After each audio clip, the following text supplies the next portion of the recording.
Jiya kamar yadda muka sani mun tsaya a law of indices, mun gama summary na law of indices da example da komai da komai. To yau za mu ɗau combine, ma'ana mu haɗa su duka mu ringa example guda ɗaya.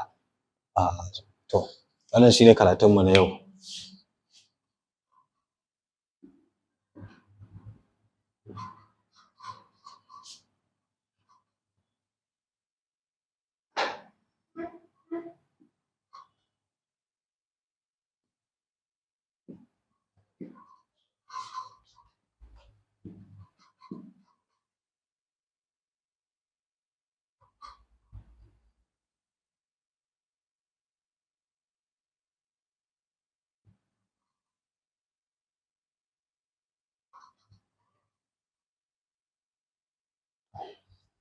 Wannan shine example ɗinmu na farko da za mu ɗauka.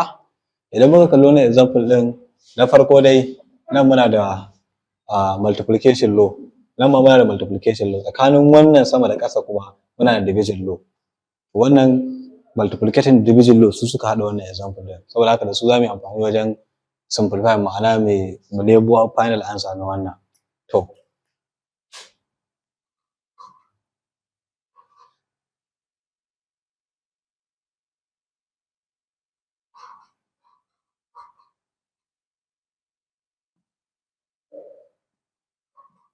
To abu na farko za mu fara da sama.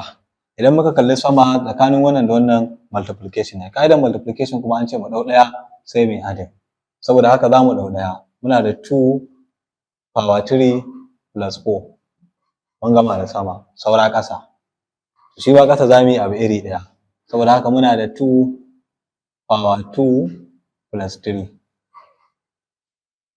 Idan muka gana ma za mu kuma haɗe shi duk a layi ɗaya. To wannan daidai yake da mu ce 2 plus 4, muna da 2 power 7. 2 plus 3 muna da 2 power 5. Saboda haka yanzu a nan ya koma division. Idan muna division kuma an ce mu ɗau guda ɗaya sai mu kwashe power. Saboda haka wannan zai zama daidai yake da 2 power 7 sai a kwace power ƙasa wanda take 5 minus 5. Wannan daidai yake da a ce 7 minus 5 daidai yake da 2. Muna da 2 power 2. Wannan daidai yake da mu ce 2 times 2, wannan daidai yake da 4. Saboda haka wannan daidai yake da 4.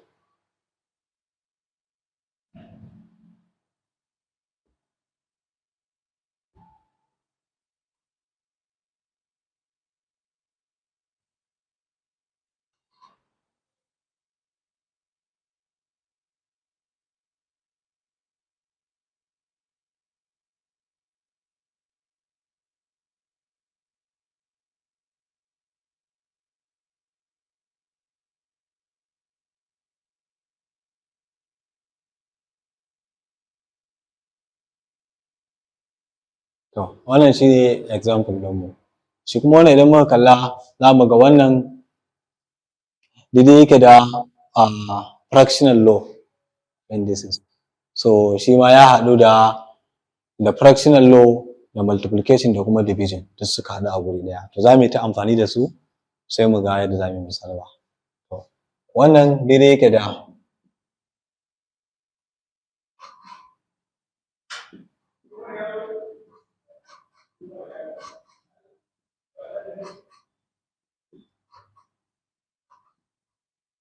abu na farko za mu fara ɗaukan wannan. Idan muka ɗau saman nan abin da ya haɗa su multiplication ne. To muna da 3 1 over 2 plus 1 over 3 sai mu ce over. Shi ma wannan muna da 3 power 3 plus 1 over 4. To abu na gaba da za mu yi shi ne sai mu simplify. To wannan za mu yi simplifying. Amma a nan sai mun koma basic mathematics. Saboda wannan ya zo da fraction. So sai mun nemo LCM a iya tsakanin 2 da 3 ɗin nan. To farko za mu fara sa 3 ɗin mu gata. To sai mu ce tsakanin 2 da 3 menene LCM ɗinsu? 2 da 3 LCM ɗinsu misali za mu ce 2 times 3. 2 times 3 6. 6 ita ce lowest number da 2 za ta shiga 3 ma za ta shiga. To da haka 6 shine LCM ɗinsu. Mun ce to now 6 ita ce LCM. To sai mu fara 6 divided by 2 zai ba mu 3. To 3 ɗin nan da muka samu sai mu multiply da number sama. To kenan muna da 3 times 1.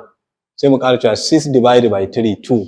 Sai mu ce to wannan plus ɗin gashi mun sa shi a nan 6 divided by 3 2, so muna da 2 times 1 din nan, so wannan shine abin da za a yi. Sai mu zo shi ma ƙasan mu yi iri ɗaya, sai mu ɗau 3 guda ɗaya 3, so shi kuma tsakanin 3 da 4 wacce ce number da take lowest number da dukansu za su iya shiga. Idan muka ce 3 times 4 zai ba mu 12, to 12 ita ce LCM ɗinsu, saboda ita ce lowest number da 3 za ta shiga 4 ma za ta shiga, so muna da 12. Yanzu a nan sai mu ce 12 divided by 3, kuma ka ce 12 divided by 3 zai ba mu 4, sai mu ce 4 times 1 plus ɗin nan sai mu ce gashi, sai mu kuma cewa 12 divided by 4 zai ba mu 3, muna da 3 times 1, sai mu ci gaba. Wannan daidai yake da mu ce 3 times 1 muna da 3 power 3 plus 2 times 1 nan.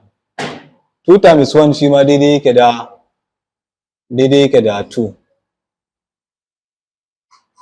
over 6, sai mu zo nan shi ba, sai mu ce to 4 times 1 daidai yake da 4, 3 times 1 daidai yake da 3 all over 12.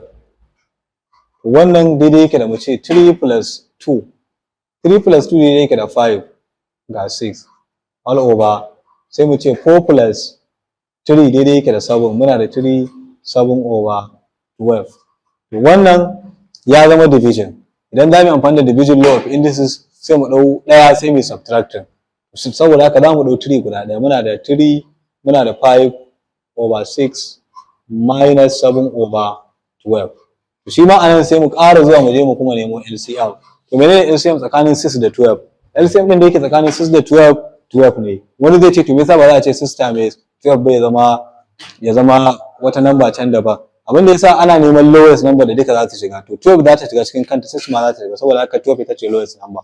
So yanzu mun ce 12 ita ce LCM. So 12 divided by 6 2, sai mu ce 2 times 5. 12 divided by 12 1 times 12. Wannan daidai yake da mu ce 3, 2 times 5 daidai yake da 10, 1 times 12 daidai yake da 12. Wannan daidai yake da mu ce 3, 10 plus 2 12 daidai yake da 22. So wannan sai dai mu bar shi haka saboda in mun ci za mu buɗa shi zai yi girma. 3 power 22 over 12. Yanzu anan idan mun ga dama za mu iya ƙara simplifying, mu nemo common factor. 2 za ta shiga cikin 22 ta ba mu 11, 2 za ta shiga cikin 12 ta ba mu 6. To wannan daidai yake da mu ce 3 power 11 over 6. Idan an ga dama za a iya cewa daidai yake da 6 root of 3 all power 11. Na kuma iya barin sa haka. To wannan shine.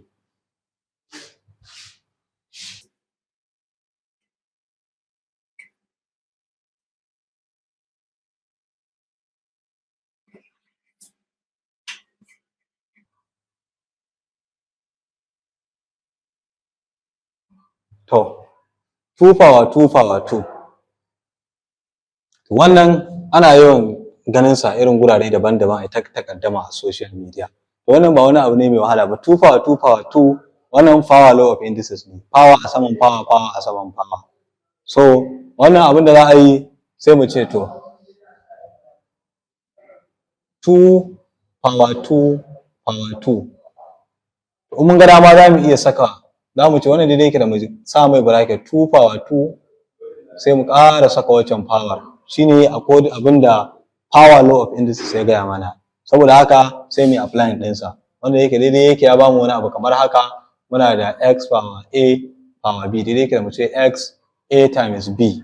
So wannan abu iri ɗaya ne, wannan ya kama da wannan. Saboda haka shi za mu apply. Wannan daidai yake da mu ce kawai wannan ita ce a, wannan ita ce b. So wannan daidai yake da mu ce 2, wannan kenan sai mu ɗau wannan 2 times 2. So wannan daidai yake da mu ce 2 times 2 4, muna da 2 power 4.